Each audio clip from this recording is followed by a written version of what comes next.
Russia Ukraine போரை முடிக்கிறதுக்காண்டி America தரப்புலேருந்து special இன்வாய்கள் appointment பண்ணப்பட்டிருந்தார்கள். அந்த வகையில் உக்ரைனுக்காண்டி கீத் கிளாக் அவர்களும் ரஷ்யாக்காண்டி விக்கோபேவ்களும் நியமனம் செய்யப்பட்டிருந்தார்கள். இந்த விக்கோபேவ்கள் தான் இந்த ரஷ்யா உக்ரைன் போரை முடிப்பதற்காண்டி அமெரிக்காவில் இந்த ரஷ்யாவுக்கும் ரஷ்யாவில் இந்த அமெரிக்காவுக்கும் யூரோப்புக்கும் வந்து மாற்றி மாற்றி பறந்து கொண்டிருக்கார் என்று சொல்ல முடியும். இப்படி இருக்கல இப்போ இந்த விக்கோபேவர்கள் யூரோப்புக்கு விசிட் பண்ணியிருக்கார். சென்சோகள் இதே நேரத்தில் ஜெர்மனியில் இருக்கார் என்பதும் குறிப்பிடத்தக்க விஷயம். சரி, விக்கோபேவ்கள் ஏன் யூரோப்புக்கு விசிட் பண்ணார் என்ற கேள்வியில் தான் பல மத்தியில் எழும்பியிருக்கு. ஏற்கனவே அமெரிக்கா தரப்புல இருந்து மேற்குலக நாடுகள், அதாவது ஐரோப்பிய நாடுகளை விட்டுட்டு ரஷ்யா, சீனா, இந்தியா, ஜப்பானோடு இணைந்து புதிய ஒரு கோர் 500 அமைப்பை உருவாக்கலாம் என்ற நடவடிக்கையில் ஈடுபடுகிறார்கள். இதனால் அமெரிக்கா ஐரோப்பிய நாடுகளை கைகளை விட்டுட்டார்கள் என்ற ஒரு நினைப்பு தான் பல மத்தியில் எழும்ப ஆரம்பிச்சிருந்தது. இந்த கேள்வி ஐரோப்பியத்துக்கும் எழும்பியிருக்கு. இதனால் ட்ரம்ப் அவர்கள் ஐரோப்பியத்தை மிரட்டுகிறார் என்ற ஒரு கேள்வியும் பல மத்தியில் எழும்பியிருந்தது. இரண்டு ஐரோப்பியன் தரப்புல இருந்து அமெரிக்காவுக்கு எதிரான போரை ஆரம்பித்து விடுவோம், அதுவும் ஆயுதங்களை பயன்படுத்தி போர் இல்லை, பினான்ஸ் ரீதியான ஒரு போரை ஆரம்பித்து விடுவோம், அமெரிக்காவை தோற்கடிப்போம் என்று மிரட்டலை கொடுக்கிறார்கள். அதாவது உக்ரைனை அமெரிக்கா கைவிட்டால் அமெரிக்காவுக்கு எதிராக ஐரோப்பிய நாடுகள் பினான்சியல் ரீதியான போரை ஆரம்பிப்போம் என்பது. ஏனென்றால் அமெரிக்காவோட அசட் ஐரோப்பியத்தில் கிட்டத்தட்ட 2 டிரில்லியன் அளவிலான அசட் ஐரோப்பிய நாடுகள்கிட்ட இருக்கு. கடன் பத்திரங்களும் ஐரோப்பிய நாடுகள்கிட்ட இருக்கு. அதனை விட்டு விடுவோம் என்று அமெரிக்காவை மிரட்டுகிறார்கள். இப்படி ஐரோப்பியம் அமெரிக்காவை மிரட்ட தோணியில் நடவடிக்கையில் ஈடுபட்டபடியத்தான் அமெரிக்கா பதிலடி கொடுக்குற வகையில் நாங்கள் இல்லாட்டி ஐரோப்பியமே இல்லை, நாங்கள் நினைச்சதான் ஐரோப்பியன்றதுக்கு பவர் இருக்கும், நாங்கள் நினைக்காட்டி ஐரோப்பியம் பவர் இல்லாமல் ஒரு செல்லக்காசாக மாறிடுவார்கள் என்பதை புரிய வைக்கிறதுக்காண்டித்தான் ட்ரம்ப் அவர்கள் ஐரோப்பியம் இல்லாத மாதிரி ஒரு கோர் 500 அமைப்பை உருவாக்குவதற்கான கருத்துக்களை வெளியிட்டிருக்கார். ஆக இது ஐரோப்பியத்துக்கான நேரடியான மிரட்டலாகத்தான் பார்க்கப்படுது. இப்படி இருக்கையில் தான் இப்போ விக்கோப் அவர்கள் ஐரோப்பியத்துக்கு விசிட் பண்ணி இருக்கார். ஆகவே ஒரு மிரட்டலை கொடுத்துட்டார். இப்போ அமெரிக்கா நினைக்கிறதை நடக்க வைக்கணும் பண்ணுறதுக்காண்டி விக்கோப் அவர்களை பேச்சுவார்த்தை நடத்துறதுக்காண்டி யூரோப்புக்கு விசிட் பண்ண வச்சிருக்கார், அதாவது சென்ட் பண்ணி இருக்கார். இப்போ விக்கோப் அவர்கள் யூரோப்புக்கு விசிட் பண்ணிட்டு அமெரிக்காவோட நிபந்தனை இதுதான், அமெரிக்காவோட பிளான் இதுதான், இதற்கு நீங்கள் ஓகே சொல்றீங்களா இல்லையா, நீங்கள் ஓகே சொல்லித்தான் ஆகணும், இப்படியான மிரட்டல் தான் கொடுக்க போறார்கள். ட்ரம்ப் அவர்கள் இந்த வருஷம் முடியக்கடையில் இந்த ரஷ்யா உக்ரைன் போரை முடிக்கணும் நடவடிக்கையில் ஈடுபடுறார். பட் ஐரோப்பிய நாடுகள் தான் குட்டையை குழப்பிக் கொண்டிருக்காங்க சொல்ல முடியும். இதனால ஐரோப்பியத்தை வலிக்கு கொண்டு வரதுக்காண்டி இப்ப ட்ரம்ப் அவர்கள் மிரட்டலை கொடுத்துட்டார். இப்ப விக்கோப் அவர்கள் போய் பேச்சுவார்த்தையில் ஈடுபட போறார். இதே நேரத்தில் சென்ஸ் அவர்கள் இப்ப உக்ரைன்ல இருக்கிறாரான்னு பார்த்தோம்னா இல்ல, வேறு நாடுகளுக்கு சுற்றுப்பயணமாக தெரிஞ்சு கொண்டிருக்கார். உண்மையிலே இவர் சுற்றுப்பயணமாகத்தான் போறாரா, அடுத்து தன்னுடைய உயிரை பாதுகாக்கணும் பண்ணதுக்காண்டி உக்ரைன்ல இல்லாமல் உக்ரைனை விட்டு வெளிநாடுகளில் தஞ்சமடைந்து இருக்கிறார் என்ற கேள்வியில் எழும்பியிருக்கு. உக்ரைனுக்கு இருந்தால் தான் அவரோட உயிருக்கு ஆபத்து. இதனால வேறு நாடுகளுக்கு பயணத்தை மேற்கொண்டு கொண்டு இருந்தால் அவர் கொஞ்சம் சேஃபாக இருக்கலாம் என்றதுக்காண்டி இப்படியான நடவடிக்கையில் ஈடுபடுறார் என்ற கேள்வியிலும் பல மத்தியில் அனுப்பியிருக்கு. ஆனால் இப்போ செவன்ஸ் அவர்கள் உக்ரைனில் இல்லை, இதை மட்டும் அடுத்து சொல்ல முடியும். தொடர்ந்து மேற்குலக நாடுகளுக்கு போய்கொண்டே இருக்கு. குருக்ஸ் பகுதியில் உக்ரைன் ஒபன்ச தாக்குதலை மேற்கொண்ட பிறகு அதனை மீட்டெடுக்கிறதுக்காண்டி நார்த் கொரியாவோட ராணுவ வீரர்கள் ரஷ்யாவுக்கு ஹெல்ப் பண்ணியிருந்தாங்க. இப்படி இருக்கல உக்ரைனோட ராணுவ வீரர்கள் குருக்ஸ் பகுதிக்கு வந்த உடனே அங்கு நிறைய கன்னிவெடிகளை புதைத்து வைத்திருந்தார்கள். ஏன்னா ரஷ்யாவோட ராணுவ வீரர்கள் வரும்போது அவர்களுக்கு இழப்புகள் ஏற்படுத்தணும், அவர்களோட முன்னேற்றத்தை தடுத்து நிறுத்தணும், ஸ்லோ பண்ணணும் என்றதுக்கான தான் நிறைய கன்னிவெடிகளை புதைத்திருந்தார்கள். அந்த கன்னிவெடிகளை அகற்றுவதற்காண்டி நார்த் கொரியாவினுடைய காம்பேட் இன்ஜினியர்ஸ் அங்கே ஒர்க் பண்ணியிருந்தாங்க. கிட்டத்தட்ட 40,000 ஹெக்டர் அளவிலான இந்த குருக்ஸ் பகுதியில் இருக்கின்ற 40,000 ஹெக்டர் அளவிலான நிலப்பரப்பில் அங்கிருந்த கன்னிவெடிகளை முழுமையாக நார்த் கொரியாவோட காம்பேட் இன்ஜினியர்ஸ் கிளியர் பண்ணி இருக்காங்கன்ற செய்திகள் இப்போ வெளியே வந்திருக்கு.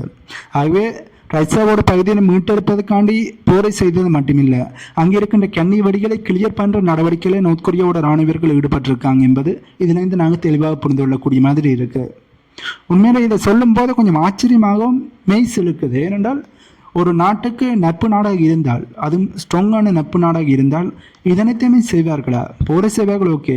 கன்னி வெடிகள் என்பது ஆபத்தான விஷயம், போர் என்பதும் ஆபத்தான விஷயம்தான். அதில் முக்கியமாக கன்னி வெடிகளை அகற்ற விஷயம் சின்ன விஷயம் இல்லை. ஒரு சின்ன தவறு ஏற்பட்டாலுமே உயிரே போயிடும், உடல் அங்கங்களை இழக்க வேண்டி இருக்கும்.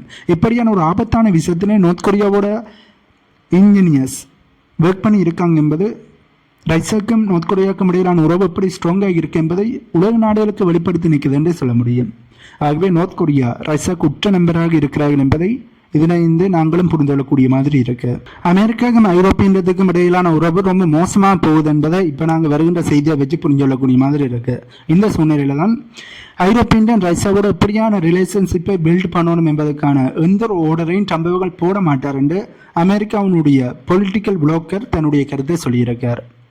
இப்போ அமெரிக்க தரப்புல இந்த ரஷ்யாவோட நட்புறவை போன்ற மாதிரி தான் பிம்பங்களை உருவாக்கி கொண்டிருக்காங்க. இந்த நேரத்தில் ஐரோப்பிய இந்தியா மறுபடியும் ரஷ்யாவோட தங்களுடைய ரிலேஷன்ஷிப்பை பில்ட் பண்ணணும் என்று நடவடிக்கையில் ஈடுபட்டார்கள். பட் ரஷ்யா உக்ரைன் போர் ஆரம்பிக்க முன்னும் ஐரோப்பிய இந்தியத்துக்கும் ரஷ்யாவுக்கும் இடையில இருந்த ரிலேஷன்ஷிப்பை மாதிரி மறுபடியும் அந்த ரிலேஷன்ஷிப்பை உருவாக்க முடியுமா என்று பார்த்தா அதோட கேள்விக்குறிதான். கண்டிப்பாக அது சாத்தியமில்லாத ஒரு விஷயம். பட் மறுபடியும் உருவாக்கினா தான் ஐரோப்பிய இந்தியன் தப்பிக்க முடியும். ஏன்னா ரஷ்யா இல்லாமல் ஐரோப்பிய இந்தியத்தால் எதையுமே செய்ய முடியாது. ரஷ்யாட்டிருந்து தான் கேஸ் கச்சானைகளை குறைந்த விலைக்கு வாங்கினார்கள். ஆகவே மறுபடியும் ரஷ்யாவோட ரிலேஷன்ஷிப்பை மெயின்டைன் பண்ணினா மட்டும்தான் கேஸ் கச்சானையை குறைந்த விலைக்கு ஐரோப்பிய இந்தியன் வாங்க முடியும். இதனால் மறுபடியும் ரிலேஷன்ஷிப்பை மெயின்டைன் பண்ணி தான் ஆகணும், உருவாக்கித்தான் ஆகணும். பட் இதற்கு அமெரிக்க தரப்புலேருந்து எந்த ஒரு ஆர்டரையும் போட போவதில்லை, கட்டளைகளையும் போட போவதில்லை என்பதுதான் இப்போ வருகின்ற செய்தி. அமெரிக்காவுக்கும் ஐரோப்பிய இந்தியத்துக்கும் இடையிலான உறவே ஊஞ்சல் ஆடிக்கொண்டிருக்கு. எப்போ இது சின்ன பின்னமாக உடையுமென்றே தெரியல. அப்படி உடைஞ்சதா என்றால் ஐரோப்பிய இந்தியம் செல்ல காசு தான். இப்பவே அவர்களை ஐரோப்பிய இந்தியத்தை உலக நாடுகள் மதிக்கல. இப்படி இருக்கிற அமெரிக்காவும் ஐரோப்பிய இந்தியத்துக்கு பேக்கப்ல இருந்து விலகினார்கள் என்றால் கண்டிப்பாக ஐரோப்பிய இந்தியத்தினுடைய நிலைமை இன்னுமே மோசமா மாறிடும். அமெரிக்கா தரப்புல இந்த ஈரானை கட்டுப்படுத்தணும்ன்றதுக்காண்டி நிறைய நடவடிக்கைகள் ஈடுபட்டிருக்காங்க. ஈரானுக்கு எதிரான நிறைய பொருளாதார தடைகளை போட்டிருக்கிறார்கள். ஈரானை தனிமைப்படுத்துகிற முயற்சியில் இப்பவும் ஈடுபட்டு கொண்டிருக்காங்க என்பதுதான் உண்மை. இந்த சூழ்நிலையில கடந்த நவம்பர் மாதம் சீனால இருந்த ஒரு கப்பல் ஈரானை நோக்கி போய் கொண்டிருந்தது. இந்த கப்பல்ல இலங்கையோட கடற்பகுதியில இருந்து அமெரிக்காவோட ராணுவ வீரர்கள் இந்த கப்பல்ல ஏறி இந்த கப்பலை பிரித்து மேய்ந்திருக்காங்க. இந்த கப்பல்ல ஈரானுக்கு இரட்டை யூசுக்காண்டி போன பொருட்களையும் கண்டுபிடித்திருக்கிறார்கள். அந்த பொருட்களால் அந்த கப்பலை தடுத்து நிறுத்தி இருக்காங்க. அது தடுத்து நிறுத்தியது மட்டும் இல்லாமல் இப்ப அந்த பொருட்கள் அனைத்தையுமே பறிமுதல் செய்துட்டு மறுபடியும் அந்த கப்பலை ஈரானை நோக்கி நகர போவதற்கு அனுமதியை கொடுத்திருக்காங்க என்ற செய்திகள் வெளியே வந்திருக்கு. இது அமெரிக்காவுக்கு தேவையில்லாத வேலை. இப்போ ஈரானும் சின்ன நாடு இல்லை, சீனாவும் சின்ன நாடு இல்லை. அமெரிக்கா தேவையில்லாமல் சீனாவில் இருந்து ஈரானுக்கு போகிற கப்பல் மீது கை வைக்கிறதால கண்டிப்பாக இதனால் ஈரான் மட்டும் கோபமடைய போகிறதில்ல, சீனாவும் கோபமடைவாங்க. இதனால் சீனா பதிலடியை கொடுக்குற நடவடிக்கையில் ஈடுபடுவார்கள். ஏற்கனவே ஈரானில் இருந்து வெனிசுலாவுக்கு போன ஒரு ஓயில் கப்பலை அமெரிக்கா கடத்தி அதில் இந்த ஓயிலை பறிமுதல் செய்திருந்தார்கள். இதற்கு பதிலடியை கொடுக்குற வகையில் ஈரானும் ஏமனுக்கு அருகில் போய்கொண்டிருந்த ஒரு கப்பலை கடத்தி அதில் இருந்த ஓயிலை பறிமுதல் செய்திருக்கிறார்கள் என்ற செய்தியில் வெளிவந்திருக்கு. அதுவும் கொஞ்சம் இல்லை, பல டன் அளவிலான கச்சானியை தான் இப்போ கச்சானி இருக்கின்ற கப்பலைத்தான் ஈரான் கைப்பற்றி இருக்கிறார்கள். இது யாருடைய கப்பல் என்பது தெளிவாக தெரியல. அமெரிக்காவோட கப்பல் என்று சொல்கிறார்கள், அது உண்மையானு தெரியல. அமெரிக்கா ஒரு பக்கம் வெனிசுலாவோட கடற்பகுதியில் வச்சு ஈரானோட கப்பலை கைப்பற்றினால் ஈரான் பதிலடியை கொடுக்குற வகையில் தங்களுடைய மிடில் ஈஸ்டில் வச்சு அமெரிக்காவுக்கு பயத்தை காட்ட ஆரம்பிச்சிருக்காங்க. தங்களுடைய பவரை நிரூபிச்சிருக்கிறார்கள் என்றே சொல்ல முடியும். ஆகவே அமெரிக்கா ஒரு பக்கம் தன்னுடைய நாட்டுக்கரைகளை தன்னுடைய பவரை நிரூபித்தால் ஈரான் தன்னுடைய நாட்டுக்கரைகளை தன்னுடைய பவரை நிரூபிக்கிறார்கள். இதனால் ஈரானை சுரண்டி பார்க்கறதும் சீனாவை சுரண்டி பார்க்கறதும் அமெரிக்காவுக்கு நல்லதில்லை. அமெரிக்கா ஈரான் இஸ்ரேல் போர் நடந்தபோது ஈரானுக்கு எதிரான தாக்குதலை நடத்தி மிகப்பெரிய தோல்வி அடைந்திருந்தார்கள். ஈரானும் திருப்பி அடிச்சிருந்தார்கள் என்பதும் குறிப்பிடத்தக்க விஷயம். ஆகவே ஈரானை ஒருக்கா அடித்த உடனே அடங்குற நாடு ஈரான் இல்லை என்பதை அமெரிக்கா புரிஞ்சு கொள்ளணும். சும்மா ஈரானை சுரண்டி பார்த்தால் கண்டிப்பாக அமெரிக்கா பின்விளைவுகளை சந்திக்க வேண்டி இருக்கும். சரி, அமெரிக்கா சீனாவில் இந்த ஈரானுக்கு போன கப்பலை ஏன் பிடித்தார்கள் என்று வாதம் என்றால் ஈரானோட மிசைல் உற்பத்திக்கு தேவையான பொருட்கள் அந்த கப்பலில் போயிருக்கு என்று சொல்லித்தான் இலங்கையோட கடற்பகுதியில் இருந்து அமெரிக்காவோட ராணுவ வீரர்கள் அந்த கப்பலில் ஏறியிருக்கிறார்கள். இந்த செய்தியை வால் ஸ்ட்ரீட் ஜேர்னல் தரப்பிலிருந்து வெளியிட்டிருக்காங்க. இதனால உறுதி செய்யப்பட்ட செய்திதான். ஏன்னா அமெரிக்காவோட செய்தியோடமே இந்த செய்தியை வெளியிட்டிருக்கிறார்கள் என்பதும் இதில் குறிப்பிடத்தக்க விஷயம். ஐரோப்பிய இந்தியன் தரப்பில் இந்த உக்ரைனை ஐரோப்பிய இந்தியத்தில் இணைத்துக் கொள்வோம் என்று உக்ரைனுக்கான அதிகளவான ஆசை வார்த்தைகளை காட்டி ரஷ்யா உக்ரைன் போரை ஆரம்பிச்சிருக்காங்க என்பது குறிப்பிடத்தக்க விஷயம். இப்படி இருக்கையில் 2027 இடையில் ஐரோப்பிய இந்தியத்தில் உக்ரைனை இணைத்துக் கொள்வது என்பது நடக்காத ஒரு காரியம் என்று ராய்டர்ஸ் தரப்பிலிருந்து செய்தி வெளியே வந்திருக்கு. உக்ரைன் நாட்டோவில் இணைய போற மண்டார்கள் ஐரோப்பிய இண்டத்தில் இணைய போற என்று சொன்னார்கள். ரஷ்யா தரப்புல இருந்து நீ ஐரோப்பிய இண்டத்தில் வேணுமெண்டா இணைஞ்சுக்கோ, ஆனால் நாட்டோவில் இணையதுக்கு நான் அனுமதிக்க மாட்டேன் என்று சொல்லித்தான் இந்த போரானது ஆரம்பிச்சிருந்தது. இந்த போர் ஆரம்பித்ததுக்கு பல காரணங்கள் இருந்தாலும் இதுவும் ஒரு முக்கியமான காரணமாக இருக்கு. ஐரோப்பிய இண்டியன் திரும்ப இந்த ரஷ்யா உக்ரைன் போரில் உக்ரைன் தோல்வி அடைகிறார்கள், நிறைய பகுதியில் ரஷ்யா இழக்கிறார்கள் என்று தெரிஞ்சுமே திரும்ப உக்ரைனுக்கான நம்பிக்கை கொடுத்தார்கள். நாங்கள் கண்டிப்பாக ஐரோப்பிய இண்டத்தில் இணைப்போம், நாட்டோவிலும் இணைப்போம், நீ தொடர்ந்து போர் செய், ரஷ்யாவை தோக்கடி, ரஷ்யாவுக்கு எதிராக விடாமல் போர் செய்ய என்று உக்ரைனுக்கான சப்போர்ட்டை கொடுத்து நம்பிக்கை கொடுத்தார்கள்.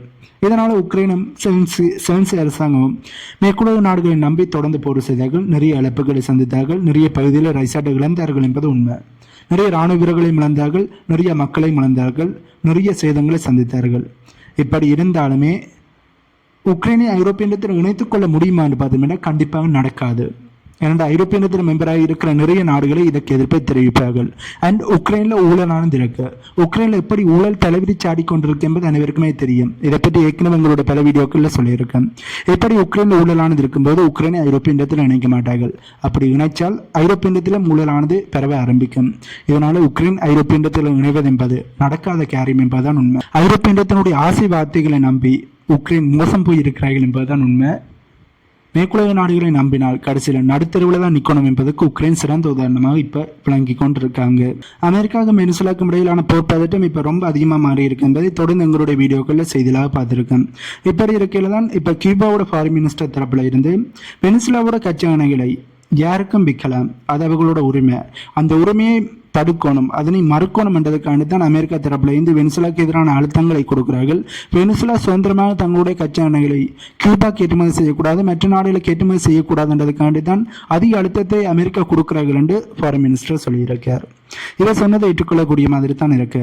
இந்த உலகத்திலே அதிகளவான கச்சா எண்ணெய்களை வைத்திருக்கின்ற ஒரு நாடு அது வெனிசுலா தான். அதிகளவான கனிம வளங்களும் இருக்கு, அதிகளவான இயற்கை வளங்களும் இருக்கு, தங்கமும் இருக்கு, லித்தியம் அயனும் இருக்கு.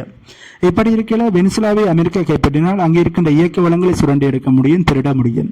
இதற்காண்டி தான் அமெரிக்கா ரை பண்ணுகிறார்கள். இதனால தான் வெனிசுலாக்கு எதிரான பொருளாதார தடைகளை போட்டு வெனிசுலாவோட கச்சா எண்ணெய்களை மற்ற நாடுகளுக்கு விற்கக்கூடாது என்று அதனை தடுத்து வந்து கொண்டிருக்காங்கன்னு சொல்ல முடியும். வெனிசுலா தரப்பிலிருந்து கியூபாக்கும் கச்சா எண்ணெய்களை கொடுக்கிறார்கள். பட் அதனை தடுக்கும் விதமாக வெனிசுலாவோட கடற்பகுதிக்கு அருகிலேயே அமெரிக்காவோட போர்க்கப்பல்களும் அமெரிக்காவோட இராணுவம் இருக்கிறார்கள். இதனால வெனிசுலாவை சுற்றி வளைத்து தனிமைப்படுத்த முயற்சியில் அமெரிக்கா ஈடுபடுறாங்கன்றே சொல்ல முடியும். அது வான்பரப்பை குளோஸ் பண்ணியதாக இருக்கணும், இப்போது கடற்பகுதியை குளோஸ் பண்ணியதாக இருக்கணும், ஈரானில் இருந்து வெனிசுலாவுக்கு வந்த கப்பலை கைப்பற்றியதாக இருக்கட்டும், இது அனைத்துமே வெனிசுலாவை தனிமைப்படுத்துறதுக்கான முயற்சி. ஆனால் வெனிசுலாவும் பயப்படுற மாதிரி தெரியல. வெனிசுலாக்கான சப்போர்ட்டை ரஷ்யா கொடுக்குறார்கள். புடின் அவர்களோட வெனிசுலாவோட பிரசிடென்ட் நிக்கோலஸ் மதுரோ அவர்கள் போன்கோல் வழியாக பேசியிருந்தார். இதனால புடின் அவர்களும் வெனிசுலாக்கான அனைத்து சப்போர்ட்டும் தரணும் என்று சொல்லிட்டார். இதனால நிக்கோலஸ் மதுரோ அவர்கள் இப்போது ரொம்ப ஸ்ட்ராங்காக இருக்கார் என்றே சொல்ல முடியும். வெனிசுலாவில் இருக்கிற மக்களும் நிக்கோலஸ் மதுரோ அவர்களுக்கு சப்போர்ட் பண்றபடியால் இப்போ வெனிசுலா பயப்படாமல் எதிர்க்கிறார்கள். அமெரிக்காவோட எந்த ஒரு அக்ரஷனாக இருந்தாலும் அதனை எதிர்ப்பதற்கு தயாராக இருக்கிறார்கள் என்பதுதான் உண்மை. ஆகவே இந்த வீடியோவில் நாங்கள் பார்க்க வந்த செய்தியில் இவ்வளவுதான். இந்த வீடியோ பற்றி உங்களுடைய கருத்துக்களை கீழே கமெண்ட் பண்ணுங்க. அண்ட் நம்ம சேனலை சப்ஸ்கிரைப் பண்ணி பக்கத்துக்கு பெல் ஐக்கானை கிளிக் பண்ணி வைங்க. அப்போ தான் நம்ம போடக்கூடிய வீடியோஸை நீங்கள் உடனுக்குடன் பார்க்க முடியும்.